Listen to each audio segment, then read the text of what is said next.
Good afternoon बच्चों। आज बच्चों हम लोग महाभारत कथा इसका फर्स्ट अध्याय पढ़ेंगे, जिसमें कि सबसे पहले हम ये देखेंगे बच्चों कि महाभारत कथा किन पर आधारित है। ठीक है, क्योंकि महाभारत के बारे में आपने बहुत टेलीविज़न पर भी देखा है और बहुत सी कहानियाँ भी पढ़ी हैं, सुनी हैं अपने परिवार में।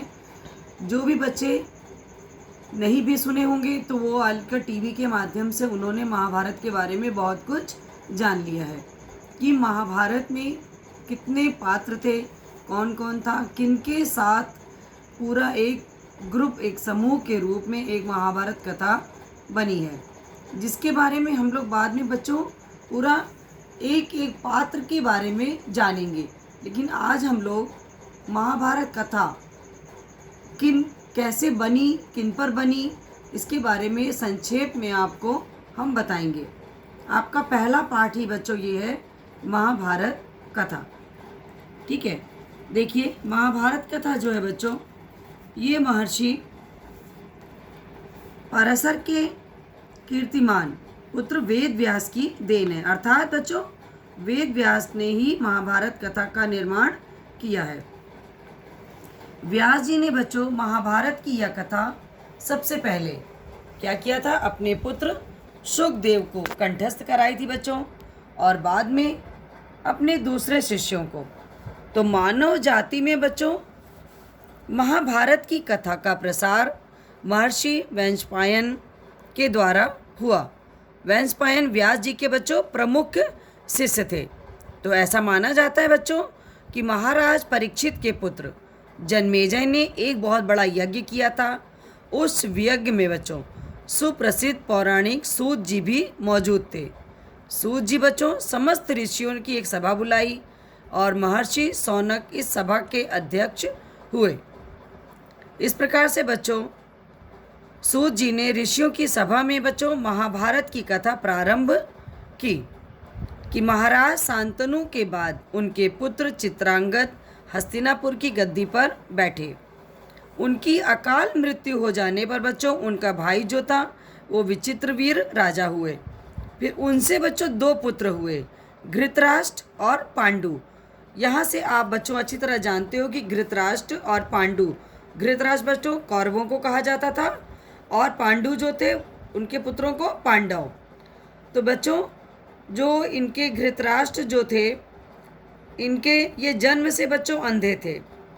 इसलिए उस समय एक ऐसा नियम था बच्चों कि जिसके शरीर में कुछ विकलांगता होती थी बच्चों, तो उसे गद्दी पर नहीं बैठाया जाता था। बड़ा होने के बावजूद भी बच्चों तो घृतराष्ट्र को राजगद्दी नहीं मिली और किसे दी गई, पांडु को। बच्चों पांडु ने कई वर्षों तक राज्य किया। उनकी दो रानियां थी, कुंती और माद्री। कुछ समय के राज्य करने के बाद पांडु बच्चों अपने किसी ऐसा उनसे कोई अपराध हो गया था जिसका वो प्रायश्चित करने के लिए बच्चों तपस्या करने जंगल में गए। उनकी दोनों रानियां उनके साथ गईं। वनवास के समय बच्चों कुंती और माद्री ने 5 पांडवों को जन्म दिया। कुछ समय के बाद बच्चों पांडु की मृत्यु हो गई। 5 अनाथ बच्चों का वन के ऋषि मुनियों ने पालन पोषण किया, उन्हें पढ़ाया लिखाया। जब युधिष्ठिर जो इनमें सबसे बड़े थे, जब ये 16 वर्ष के बच्चों हुए तो ऋषियों ने इन 5 कुमारों को हस्तिनापुर ले जाकर पितामह भीष्म को सौंप दिया। 5 पांडव बच्चों बुद्धि से तेज थे और शरीर से बली थे। क्या हुआ फिर, घृतराष्ट्र के बच्चों पुत्र जो थे कौरव, वो राज्य में पहले से थे बच्चों, तो इसलिए वो पांडवों के पहुंचने से उनको बहुत जलन ईर्ष्या होने लगी और वो लोग कौरवों और पांडवों के बीच बार बार वैमनस्य बैर भाव बढ़ता चला गया। अंत में क्या हुआ बच्चों कि पितामह भीष्म ने दोनों को किसी तरह से समझाया और उन दोनों आपस में संधि कराई, मतलब मित्रता कराई।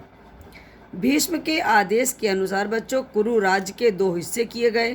कौरव हस्तिनापुर में राज करते रहे और पांडवों को एक अलग राज्य दे दिया गया, जो आगे चलकर बच्चों इंद्रप्रस्थ के नाम से मशहूर हुआ, फेमस हुआ। इस प्रकार बच्चों कुछ दिन शांति रही। एक दिन क्या हुआ बच्चों, पहले उस समय जैसे आज भी शतरंज की तरह खेल होता है, उस समय उसको चौसर बोलते थे बच्चों। चौसर का रिवाज था। यहाँ तक कि उसमें राज्य की बाजियाँ तक लगा दी जाती थीं। इस रिवाज के मुताबिक बच्चों पांडवों और कौरवों में चौपड़ खेला गया। कौरवों की असल में कुटिल ये राजनीति थी बच्चों। शकुनी जो उनके मामा थे, किसी भी तरह से पांडवों को हराने की, तो उसने युधिष्ठिर को हरा दिया। उसके फलस्वरूप पांडवों का राज्य छिन गया और उनको 13 वर्ष का वनवास भोगना पड़ा। इसमें एक शर्त यह भी थी कि बच्चों कि 12 वर्ष के वनवास के बाद क्या होना था, 1 वर्ष का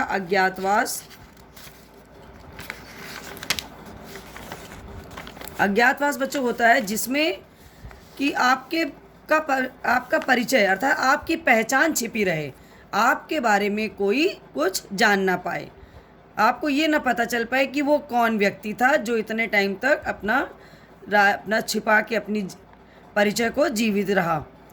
उसी समय बच्चों द्रौपदी के साथ 5 पांडव 12 वर्ष वनवास किए। फिर एक बात का बच्चों उन्होंने अज्ञातवास करके बिताया। लेकिन दुर्योधन बच्चों इतना लालची था, वो जब वापस आए तो उनका राज्य वापस करने से उसने इनकार कर दिया और पांडवों को अपने राज्य के लिए बच्चों उनसे लड़ना पड़ा। और युद्ध में बच्चों क्या हुआ, सारे कौरव मारे गए थे और पांडव विशाल साम्राज्य के बच्चों स्वामी हुए। इसके बाद 36 वर्ष तक पांडवों ने राज्य किया और फिर अपने पोते परीक्षित को राज्य देकर द्रौपदी के साथ तपस्या करने हिमालय चले गए। आपको ये संक्षेप में मैंने बच्चों महाभारत की कथा जो आपकी पुस्तक में वर्णित है उसके बारे में बताया। ठीक है बच्चों, अब हम लोग कल नया अध्याय इसका जो सबसे पहले, तो अभी तो आपने पढ़ा केवल कि महाभारत कथा क्या है, अब हम लोग इसके एक एक पात्र के बारे में जानेंगे।